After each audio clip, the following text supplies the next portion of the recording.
Fantastic. Okay, I'm going to make a start if that's all right. This is I don't know if any of you have hosted Zoom meetings or webinars when everyone has their videos and microphones off. It's a very, very odd feeling. You feel like you're talking to a wall. So I'm hoping that if there's anything wrong with my volume or anyone can't hear me, that one of my chatbots will let me know. So I'm just going to crack on the assumption that everything's okay. So very, very warm welcome. Thank you so much for joining us. I hope that you're joining us because we've managed to find something that's useful for you. But we kind of just want to start by telling you how valuable you are to us, really. So for any of you who don't know us, our organisation is called Curious Minds. Everything that we do is all about trying to make sure that we can improve children and young people's lives, but we do that through the wonderful world of art, culture and creativity. And as an organisation, we don't do that work direct with children and young people, but our job is to be a sector support organisation. So our job is to support those of you who are doing fantastic work with children and young people, with schools, in community settings. It's a really tough time for everyone at the moment, and it's an especially tough time for our sector, we would say. And for those of you who are freelancers or independents, smaller businesses, we know that it's probably been quite a tricky time. So we just want to tell you that we're so pleased that you're still here, that you're still operating, that you're still ready to help children and young people when some sort of normality resumes, and that you've been so adaptable and brilliant at getting everything you can online and carrying on working. So we're really grateful to have you here. Everything that Curious Minds does all year round is as a sector support organisation, but we're quite keen to work with the independent sector and freelancers at the moment because we feel like yes, you especially need our support. So we'll be hopefully carrying on as an organisation doing what we do all year round, events and training, leadership programmes, advocating for you, trying to help you get your hands on funding, and trying to support schools particularly to protect creativity at this particularly difficult time. But a lot of that's going to change in terms of how it looks, and a lot of it's going to be happening online. Some of the things we've done that we hope have been of help during this time, we've been giving out giving away as much of the money as we can afford to give away. So we're in a really fortunate position. Arts Council fund us, and we've not been able to run some of our normal programs. So we've been trying to just get that money out of the door to freelancers. So I know some people on here have benefited from some of our bursaries, but the next thing we really want to do is respond to what we heard from that pool of freelancers in terms of what their CPD needs are going to be, and how can we help you guys feel ready for delivering your work a bit differently, or how can we just help you use this time to feel really strong as a small business or as a freelancer. So we've designed this kind of series of webinars with that in mind. It responded directly to what that first group of freelancers told us was some of their top kind of 5 needs at the moment. And I think we've mentioned this in the literature, but it was specifically a set of webinars designed at quite beginner level. A lot of people saying, you know, this world of digital is very new to us, or this, you know, perhaps the idea of having to market yourself just feels like an even stronger drive at the moment, and people feel quite new to it. So it's definitely a series of beginner level webinars. And before I just tell you a little bit about how the next hour is going to work, I just wanted to pause for a moment and say how grateful we are to Sarah, who I'm going to introduce you to and hand over to now. But all these webinars are being run, or the majority of these webinars are being run by volunteers, people who've been furloughed by their own organisations, so felt like they had some time on their hands and wanted to give something back. So we were able to offer these completely free of charge because we're not paying anything for them, and this is all being done through the time offered voluntarily by Sarah today and various other people in the future. So we're really, really grateful, Sarah, and I'm sure everyone else on the webinar is too. Useful to tell you that this is the first time we've ever run a webinar, so we have no doubt that there will be a few technical hiccups. It's going to happen at some point. We've done everything we can put in place to make sure that if something does go wrong, there's someone there to deal with it. But please be patient with us and bear with us if something goes a little bit wrong. We're learning like we all are. So we know that it's quite hard to focus for a long time on these, so we've planned this to only last an hour in total. I'll talk you just through a little bit of housekeeping, then I'm going to pass on to Sarah, who's joined us today to deliver this session, and she's going to be speaking to you for maybe about 35-40 minutes maximum. We know it's really hard to concentrate for longer than that. And this is quite a different learning style for us. Normally, Curious Minds events and workshops would be really interactive, and that's, you know, we know that people learn best in that way. But also, we don't want to take up too much of your time, and we want to use the time we've got with Sarah to its best potential. So it is going to be largely her presenting and you listening. But what we've done is at the end of the session, there's a chance for us to take some of your questions, which you can put in the chat box, and we'll pick a few of them out and get Sarah to answer some of those questions. And then hopefully, if we've still got a few minutes left, we'll actually then put you into breakout rooms just for 4 or 5 minutes, so that you just get to say hello to 2 or 3 other people who've been on this webinar with you, maybe meet someone else who's also in the world of cultural education, perhaps also a freelancer or a small business or small organisation, and just say hello to a few people. So I hope that format will work for you. If it doesn't, we'd really appreciate some feedback, because we're experimenting. So a little bit of housekeeping. I think everyone's got their videos and mics off. That's really helpful for us. It just stops there being any feedback or any unusual sounds that might be off-putting for Sarah, or stop other people being able to hear. So we'll have a moment at the end when we get you to take your mics and your videos off, and we can see all your lovely faces. But for now, if you could leave them off, that'd be really helpful. This is being recorded so that we can upload it for people who missed the webinar, and that's another really important reason to keep your videos off, so that your faces aren't part of that recording. Like I say, the chat room is there for you to ask questions, make comments, if you've got any technical problems, and there's 2 people there ready to try and help you from Curious Minds. If, worst case scenario, something happened, technology went wrong completely and the webinar dropped out, we would send you a new link via email. We've got your email address ready to go. So if, I'm sure it won't, but if something happens that means literally the whole thing collapses and falls apart, then go and check your emails and we'll send you a link to a new event. I think that's everything I need to say, and that's certainly enough of my voice. Yeah, so let me just introduce Sarah to you then. So Sarah, please say hello to our lovely audience. Hello, hi everyone. Sarah is one of the people who we put a call out and asked for volunteers, and Sarah, whose life before lockdown is as the, tell me if I get your title wrong, Sarah, is as the marketing manager for the Liverpool side of Bruntwood. Is that right? Tell us. That's right. Most people will have heard of Bruntwood, but not everyone will be able to put their finger on exactly what Bruntwood is and does. Are you able just to tell us a bit about Bruntwood? Yeah, of course I can. So Bruntwood property company, commercial property company. So the head office is in Manchester, and I look after our Liverpool buildings. So we have 6 buildings over in Liverpool. So yeah, it's commercial office space, event space, meeting rooms, places to collaborate and engage with each other really. But yeah, we also have buildings in Leeds and in Birmingham as well. So yeah, I've been going for over 40 years now, but yeah, great diverse company. Great company. From what I've seen of Bruntwood, a real strong commitment to the communities that they are operating in, and lots of programs above and beyond the kind of normal business, and lots of stuff around supporting communities and building places. Definitely, yeah, lots of focus on partnerships within each of the cities that we operate really. So obviously for myself over in Liverpool, and that's how I heard about this opportunity actually as well, was through Bruntwood, highlighting it, you know, with yourselves. So yeah, so that's Bruntwood. And what would a normal day in the life of the marketing manager for Bruntwood look like pre-lockdown? What would your job have? Oh, very varied. So I mean, obviously today I'm going to be talking about social media, and I think it's important just to highlight that in marketing really there's not much distinction now between online and offline marketing. I think obviously online is such a big part of everybody's life, so there's a lot of focus on our website and ensuring that that's working properly and producing content for it as well. So I'll talk about that a little bit later. But just I think that's a really big part of any marketing manager's life really, is producing that content that can then be pushed out online through websites and social media channels and so forth. And we also host a lot of events, and as I mentioned, we've got a lot of partnerships, so working with those people and those organisations to how we can best work together for our communities. Fantastic, thank you. Well, look, I'm going to hand over to you now, and I shall disappear from view so that I can sit and learn a bit about social marketing as well. That'd be great. So it's over to you, Sarah. Thank you very much. I'm just going to share my screen now then.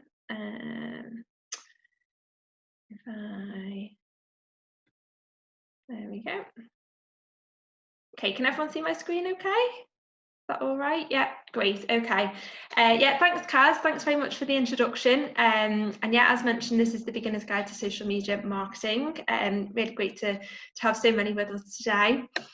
So I thought I'd do a slide just to outline what to expect from the session today. As Kaz said, you know, I promise I won't bore you, I won't talk for too long, but yeah, I just wanted to highlight really what's in the session today. So I'll give you a bit of an introduction to social media marketing and just explain really why it's so important in this day and age. And within that, talk about how to create a social media strategy. So just really highlighting some of the key parts really that you should be considering within that strategy. And you know, just be really I don't want to bombard anyone with jargon or anything like that either, so I'll just keep it really quite simple and just looking at the key points really.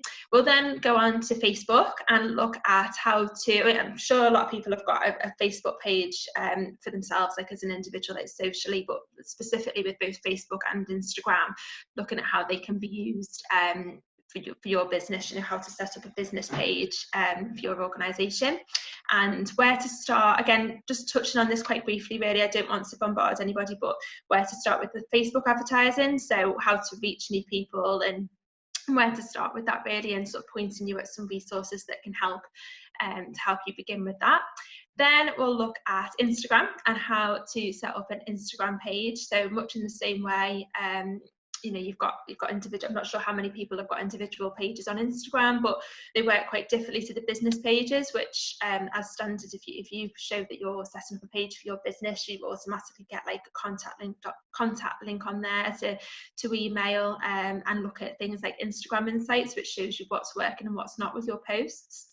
And then finally, just looking again very briefly at Instagram advertising and some links there to further reading as well.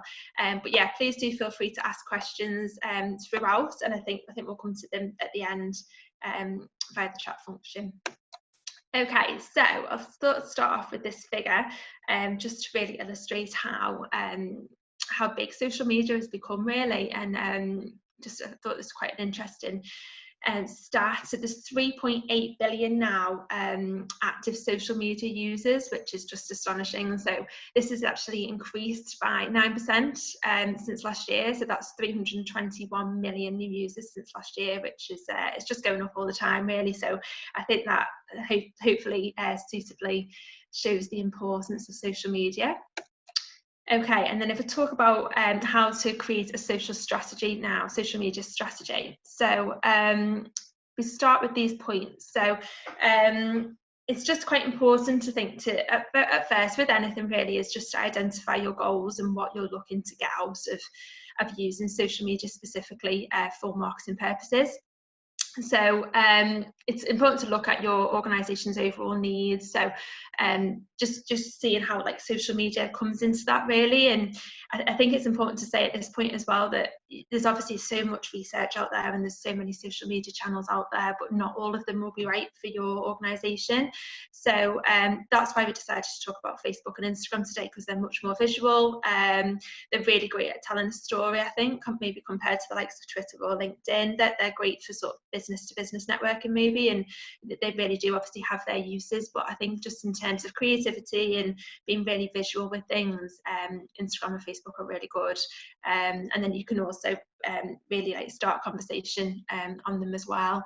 But yeah, obviously your business goals will depend on what you're looking to achieve. I think there's going to be some ones that are suitable for everybody. So, you know, I presume everybody will want to increase brand awareness. That's usually a good one to start with, but maybe just not getting like more than about 2 or 3. I think it's important to keep realistic, just to give yourself like the best chance of achieving these goals.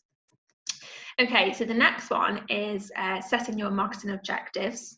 So following on from the previous one really, but from the previous one of goals, but just drilling down more specifically. And I think it's important to say here as well, just to look into how you'll measure those goals or you'll measure those objectives, because just to know if you're meeting them essentially, and you can do that. I'll talk a little bit later on very in basic terms, but just about the likes of Facebook Insights and Instagram Insights. And they basically are tools that you get when you set up these business pages that show you how well your Facebook posts or how well your Instagram posts are performing. And then, you know, if a certain type of post performs really well, you might want to do more of that post, and vice versa. If it doesn't perform so well, maybe don't do that type of post as much. So yeah, so that's quite useful to look at, and then, you know, sort of say to yourself, right, how will I measure that? And maybe one is to increase the number of leads that you're getting through. So you might want to say that you want to increase leads by 50%,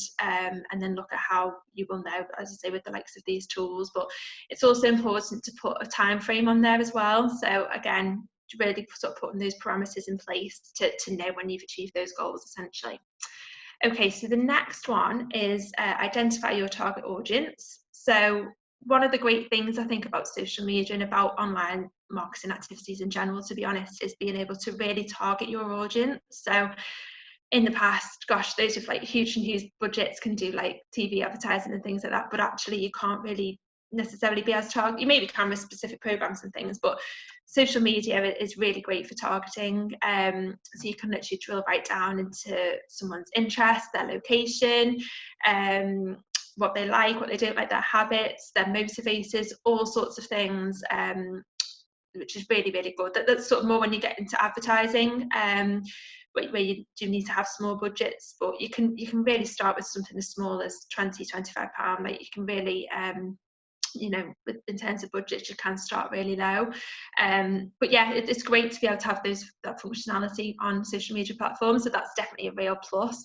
And really, the more specific that you can be about these things, the better as well. If you really have a sense of who your target audience is, that's really going to help you with these types of things. Okay, so the fourth one down, the fourth bullet point I've got is research your competitors. And I think that's really important, again, to benchmark yourself against those who are doing similar to you, seeing what works and what doesn't from a bit of a distance, looking at what the really important metric actually to look at for competitors is your engagement. So by that I mean the number of likes that a post gets on Facebook or Instagram, the number of comments, the number of shares, which are all easily visible for everybody on their business page. But yeah, just looking at the type of content that they put out and how that performs in terms of likes and comments and shares can be really useful, and give it a good indicator really in terms of where to start for yourself as well. So yeah, also looking a little bit as well in terms of like their content and what sort of tone that takes. And again, you'll have an idea in terms of what sort of tone that your audience responds well to. But a lot of the time with social media, it's testing that and seeing what works and what doesn't. But yeah, having a look at competitors can give you a good head start. Okay, so the next one down, as I say, this presentation today focuses on Facebook and Instagram. So when looking at channels, there's all sorts out there. There's the likes of YouTube and things like that if you went on to create more videos as well. But I think for the purposes today and generally for the industries that you're operating in, I think Facebook and Instagram will be really good. And then within those channels, there's all sorts of tactics. So we'll talk about Facebook advertising today. You've also got functions called like Facebook Live, which people might have heard of. I think during this pandemic actually as well, that's really become even more popular. I'd say actually Facebook Live as well, and then Instagram Stories, which are only available for 24 hours, and really again another great format, another great tactic to use to tell your story. And then finally, once you've decided on those things and what you like to do, the channels and tactics you like to do, I think it's just important to note that it's important to get a bit of a content strategy together. So by that I mean what types of posts are you going to put on social media. So a little bit like what I mentioned before with Kaz in terms of a day in the life of my role, my marketing role at Bruntwood, is really that's a massive part of a marketing job these days, is creating content. And I don't think you need to be overwhelmed by it. I think start small and build from there, and as I say, test and see what type of posts work. But yeah, just looking at like things in the news that are happening that will be relevant to your organisation and your industry, and commenting on those, giving opinions on those, looking at imagery you can use as well. So in normal life, when we're out and about attending events and things like that, you can get involved in in events, posts and things like that as well. Like, you know, the host might, like today, for example, actually today's a good example, you know, and connecting with curious minds on Facebook and Instagram, and, you know, engaging in that way. So to be honest, there's all sorts of opportunities to engage. There's so many things you can do, but to the best that you can, it's great to put that together into a content strategy and plan ahead. So like maybe the next 2 or 3 weeks ahead, and just sort of think, what can I post today? Like what's coming up, and what might be able to comment on, and what tone. Again, like, would it be humorous? Is it serious? Does it need to have a lot of detail? A great one to go by, I think, is like the value that it provides. So if I'm posting something, you sort of think, what's that going to add?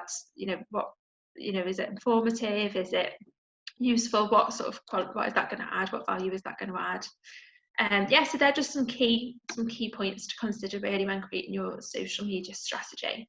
And as I said, start small. I think it's really good to start small with these things and then build from there, because it's more important to be consistent rather than sort of maybe doing everything straight away and then stopping. It's more important to, you know, if you say you're going to post once a week, that's great, and sort of really focus on posting once a week. You know, and test the times that you post as well.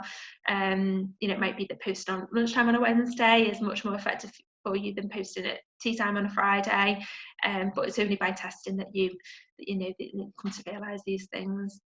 Okay, so if we look at Facebook, we'll look at Facebook and then Instagram, as mentioned. And Facebook, I was actually quite surprised to hear this, because I don't know, Facebook is really popular, but it is still actually the biggest social network. Oh, sorry, I've just gone to the next one. It's the biggest social network worldwide. So there are over 2.6 billion monthly active users, and that has, I've not put it there actually, but that has increased again since last year. So it's hugely popular still. And it just puts it into the context when we look at the previous slide, the 3-point-something billion users, you know, there's a lot of those are on Facebook.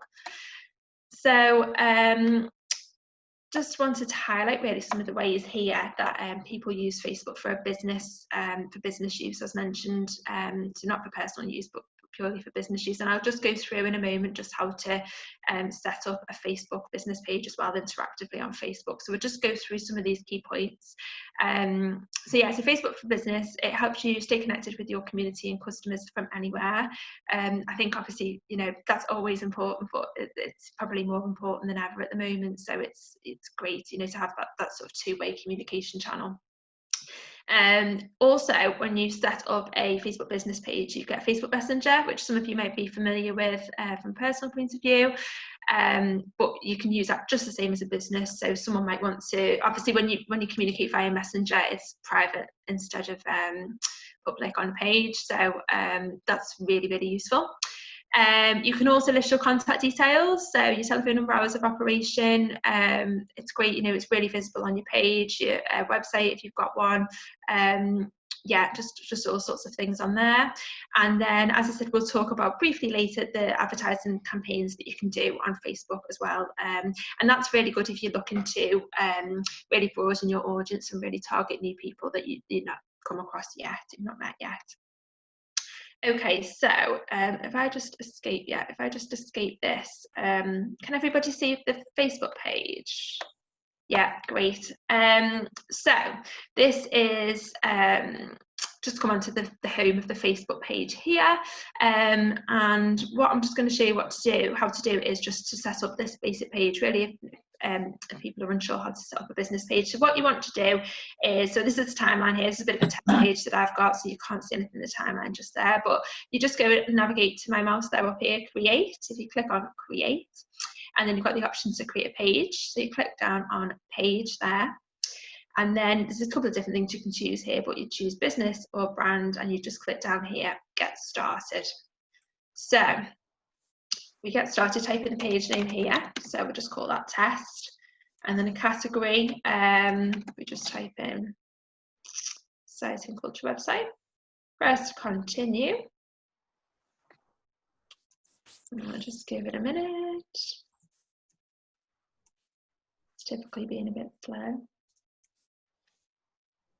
But yeah, just from here, it's just going to ask you, yeah, here we go, to add a profile picture.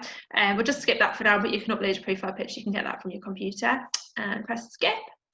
that just works, and the same with the cover photo, just works exactly the same as it would do on your personal profile. And it's just obviously get your logo out there, get some imagery out there, and there we go, it's done. So really straightforward, but I just wanted to show you, so that's how it's done. And for those that are familiar with Facebook, the format is exactly the same, whereby obviously we've not got a cover photo here at the moment, we've not got a profile picture, but the format is very similar in that if you want to type post, want to write about a post, you just do that here, just put Tessa and you can post it there. I'll talk to you about boost posts shortly, but then we've got these bits at the side as well. I just wanted to highlight. So these bits over here really are your best place to start. So I would start with this about section here. Oh, it says you have finished your post. It doesn't matter. Let's leave that page. This is what I was talking about before. So you get a few prompts here. There's all sorts you can do, and as I say, the focus really on both Facebook and Instagram is really about telling that story, and really giving you all sorts of tools to be able to do that really visually, which is fantastic. But aside from that, you can just fill in, so obviously you've got the name there, page info, like when your organisation started, you can enter your phone number, email address, website, all of that down there. So I'd fill that in straight away personally, and really get as much information on there as you can. And then as soon as you've done that, it will display on your page.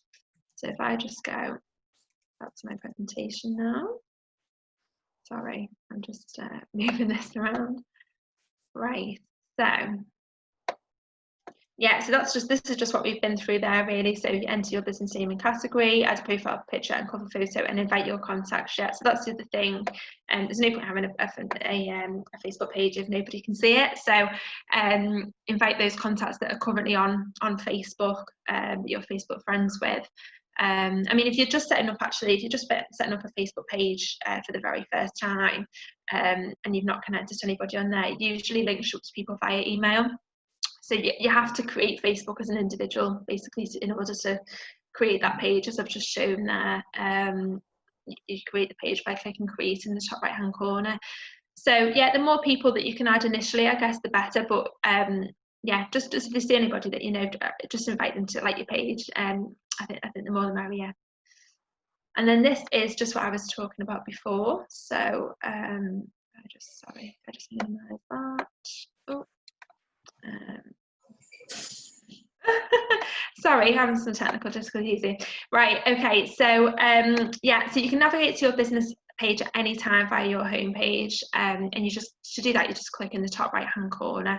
So I'll just show you quickly how to do that. So now that I've created this page, in the top right hand corner here, it's got your pages over here, and that's our page there, it's test.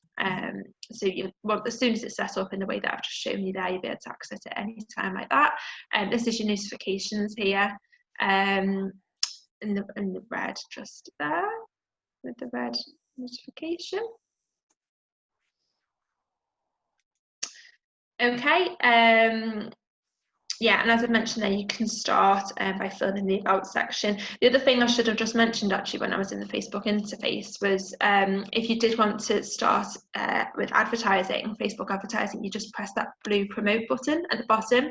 So we clicked on about over here, just in the image to the right, we clicked on about, and then to get to the adverts, the ad center, you just click on that blue promote button. But we'll talk about that more in a second. So yeah, just to give you a bit of an introduction into advertising with Facebook. As I say, it's really good because you can target so effectively on there. You can really drill down into those demographics for your target audience, as I mentioned, their location, their interests.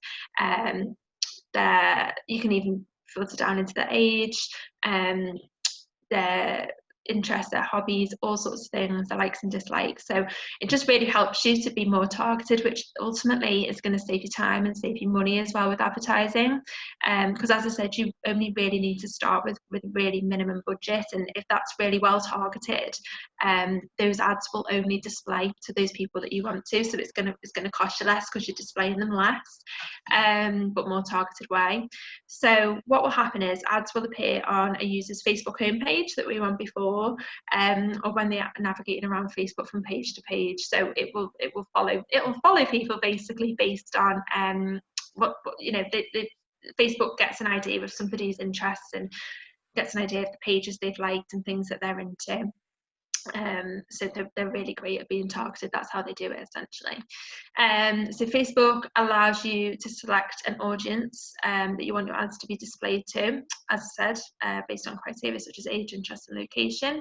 And you can also get back in touch with people who have previously engaged with your business online or offline, which is really good, because as I say, with advertising you can target new people, but it's also I think having this business presence and being able to communicate with people as an organization, it's just really good to be able to communicate in that way, and obviously it can facilitate a lot of conversations.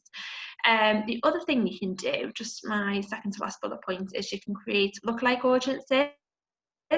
And that allows you to reach new people whose interests are similar to those of your best customers. So I guess obviously you'll have an idea of who your target audience are, but you can easily recreate that on Facebook basically through this lookalike audiences feature, which is really good. So I've popped a link there, so this link will be available after the session, but this is a really good place to start. So this is the Facebook, this will take you to the Facebook Ads Manager. And as I say, it can be overwhelming advertising, so Facebook advertising, so I'm just trying to keep it really straightforward, but all the information that you need is here. You have got a button there to create an ad. I'll just show you some of the other things that are down here.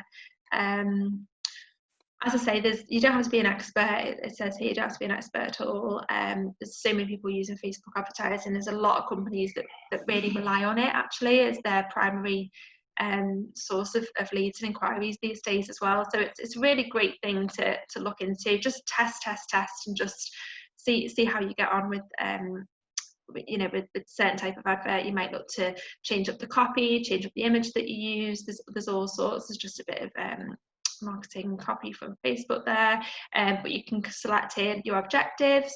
It just really walks you through it. So pick your budget, so you can just click on all of these here just to learn more. There's, as I say, there's a lot there. We could do a whole separate session on it really, but I just wanted to point you in the right direction of how to do it. And then if you just click on this create an ad button here, it will take you to what's called Facebook's Ad Manager. I'll just show you really briefly, just aware of the time. So yeah, just say if we're looking to get more leads, like mentioned before, which could be a real primary, there's just all these different ways that you can target it down. So here you can gather customer info. Obviously you intend to target the company, not the country, the country, sorry, not the company. So there's all sorts of things you can do there. So I'll leave that link there. Cancel that ad for now. I'll leave that link there, but yeah, that's a link to this link down here is the best place to get started. Okay, so I'll move on to Instagram now. I'm just aware of the time. So yeah, owned by Facebook. I personally probably would have thought that Instagram would have been the most popular social media platform these days, but actually it's still Facebook, which is great. And Facebook does own Instagram, so I'm sure they're absolutely fine about that. But it is still really popular social media platforms. So there's over 1 billion active users on there every month, and again that is increasing all the time. So it's a great place to be. Oh, no. Let's have a look. Why am I not? Sorry, I've just frozen. Let's have a look. There we go. Sorry, right, okay. So why use Instagram? So just some key points here for Instagram that I thought were really interesting to put everything into context again. So 90%, so we've got, obviously I mentioned just then, we've got those 1 billion active users, and 90% of those users follow a business on Instagram, which is amazing really. It just shows you it's a great place to be. 500 million plus Instagram accounts worldwide are active every day. So again, really active. I think that's probably why I thought it would be the most popular, because I know a lot of people that might not check Facebook every day but check Instagram every day, but I think it's great to be on both. The same number use Instagram stories every day. I'll touch on Instagram stories a little bit in a moment, but as I mentioned earlier, they're the ones that they disappear after 24 hours, so really great way to keep in touch really on the go. But yeah, I think the best place to start is with posts, so we'll go into that in a little bit more detail shortly. And I think, yeah, I just wanted to reiterate that final point, that people come to Instagram to be inspired and discover the things that they care about. It very much is a storytelling app. So this one is an app on your phone as well, if you're not familiar with Instagram. But yeah, I think it's a really important platform, very, very visual, as you'll see over here from the image of Instagram there. It's all images.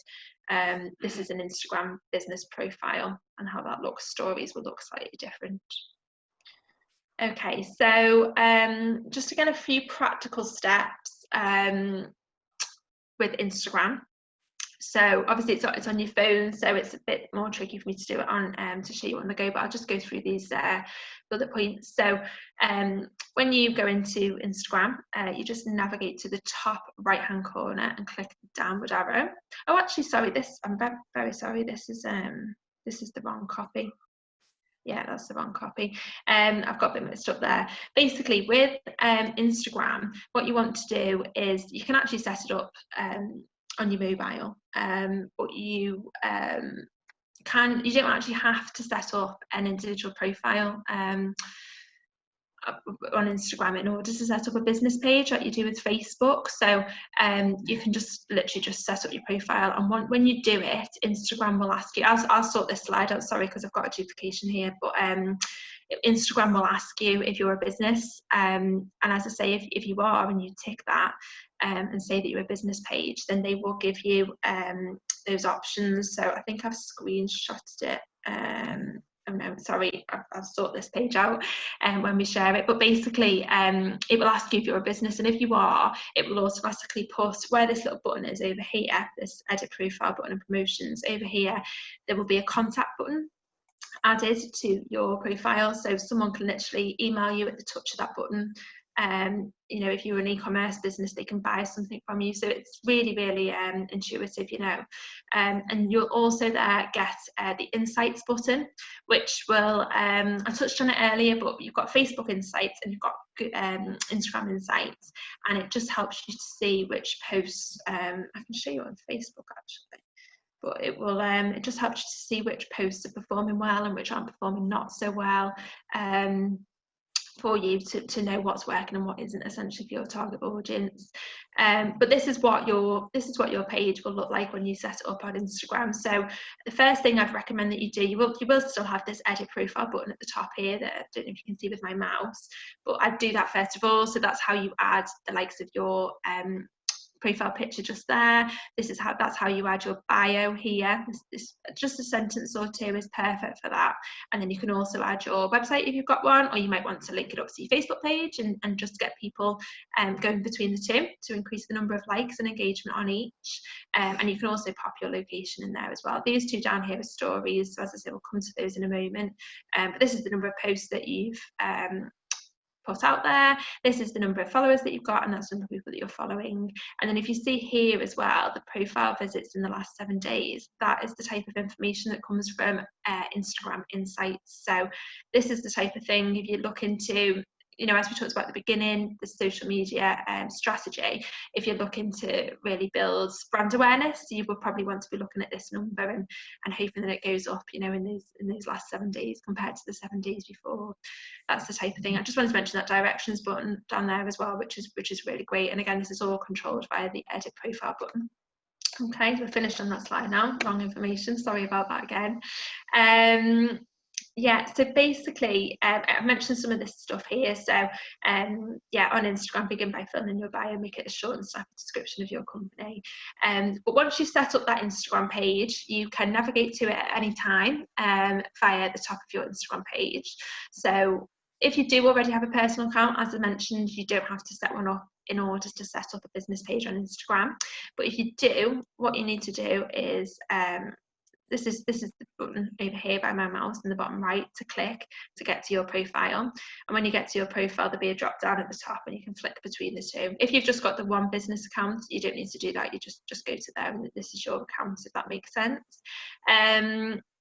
But yeah, that's how you can flick between the two. As I mentioned, you can click the edit profile button, which is this one we mentioned just before here, to fill in that information. Begin by filling in your bio, and then to upload an image, click on the home icon. So when I say to upload an image, I mean there isn't to do your first post. So this is the image here, the plus sign in the middle, that's how you get an image onto Facebook, and you basically on your mobile you're selecting that from your phone. And then you just follow the arrows basically and pop your post there. I'm more than happy to offer any advice about Instagram posts as well. Obviously that will vary depending on what your business is, but there's all sorts that can be said for hashtags and things as well. So yeah, and then the final slide we've got here is just about Instagram advertising. So we've got a link here. This is how it's managed, and I've just given a bit of an example here. I'm just conscious of the time, so I'll just wanted to show you really that there's about 5 different formats of adverts to do in Instagram. So they're photo ads, like the one I mentioned before, with posts, videos, if the photo was a video, carousel ads, that's for multiple images, stories ads, they appear in those 24-hour stories, and the stories, actually, I'll just go back really quickly. To do a story, you just click on this. This is your Instagram homepage, indicated by the home icon there, and to do a story, you just click on that camera to upload your image. But yeah, I've just popped a link down there as well just to get started with Instagram advertising, but it's very similar link, this one down here, as the one I showed you before with Facebook, where there's all sorts of information on how to create one of these adverts, and it's all managed, just to finish off, it's all managed in this Facebook Ads Manager. Exactly the same as the Facebook one. As I said, Instagram is owned by Facebook, so it's all managed through this one ad manager, which is really really useful. As I said, this is a whole other session, but these are the links that you need to get started.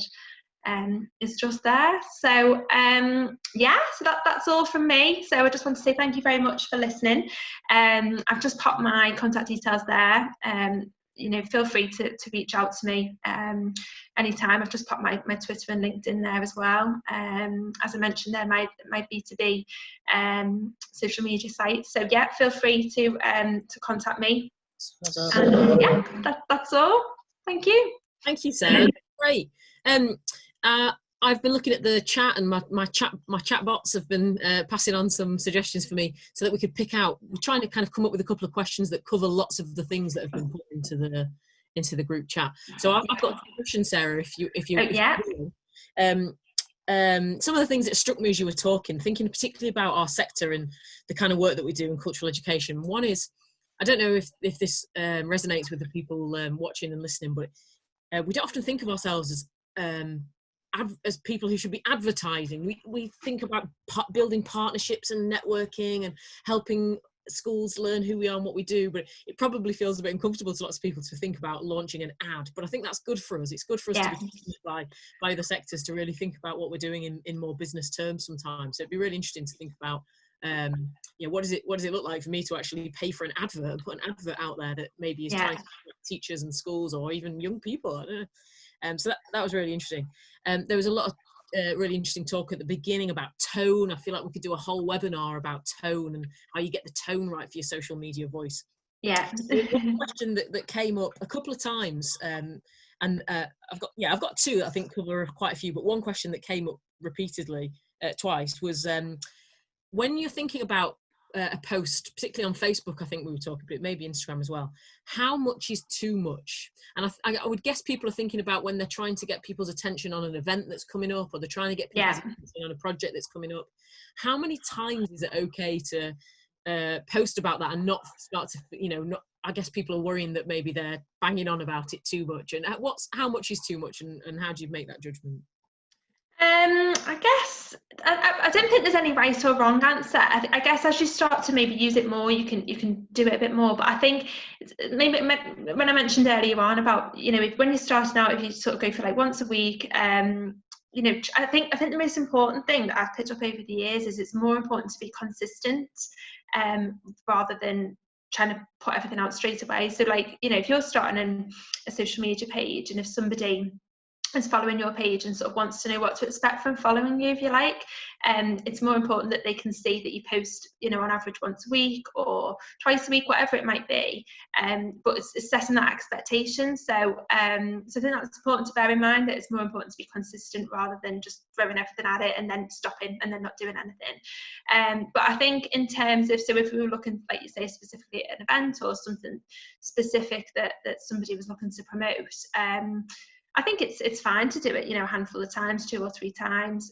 You might want to tweak it, you know, sort of mentioning what I said earlier about like the testing as well. You might want to include one image on some posts and another image on another post and see which does better.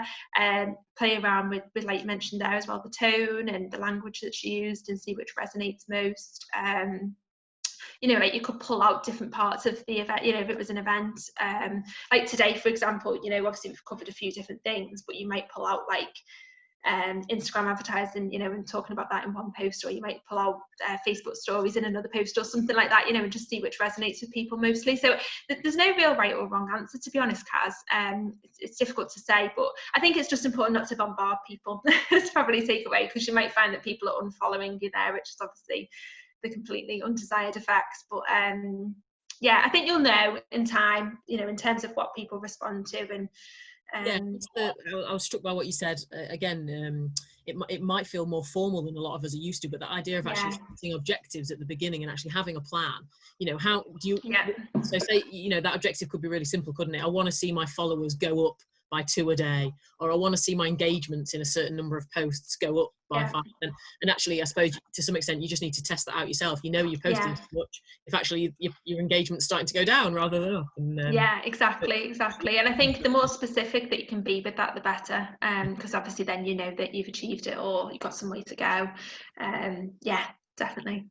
So the other question I was going to ask is, and it partly draws on a number of questions in the chat box. It partly draws on my experience at Curious Minds and some of the learning we've been doing. I think for a long time, we couldn't see past the idea of just promoting what we did. So everything we did was a pitch. Everything we put on social media was a pitch for an event, for a service, and it took us a long time to realize that when people such as yourselves talk about content, you're trying to get us to think about the ways that other content, stories, case studies, interviews, an interesting item in the news that relates to what you do, all that kind of content, and that to some extent is all pointing to what you do without you having to make every post simply be a case of saying, please would you book me, please would you? Yeah, exactly, because we all know, don't we, as well, it's you know, you sort of I'm sure most people here do follow businesses as well, and you know, it does get annoying, doesn't it, really, that after a time. So it's just trying to look at different ways. I think bearing in mind the, you know, how am I adding value, you know, as an organization with this page, you know, just thinking back to why the page was created in the first place, I guess, as well, and just sort of looking at the different ways that you can add value as an organization. And there'll be countless things. There's so much out there, you know, that you can be commenting on and that you can be creating and joining forces, you know, partnerships with other people on, that all happens on social media. You know, there's so much opportunity. So it's, so, you know, obviously sometimes you might need to be a bit promotional about things, you know, if you've got an event coming up, obviously, and that's fine, you know, but I think as long as it's not all the time, and it's providing that useful and informative content as well, then that's a good balance, I think. Thank you. So, there's so many more questions we'd love to ask. It might be, we haven't checked this out with her. It might even be that Sarah would be willing to look at some of the questions in the chat box and send out a few via email afterwards, so that she can get back to you on some of. I know there's a few kind of quite specific technical questions that I'm sure Sarah could answer pretty quickly. Yeah, so, that's fine.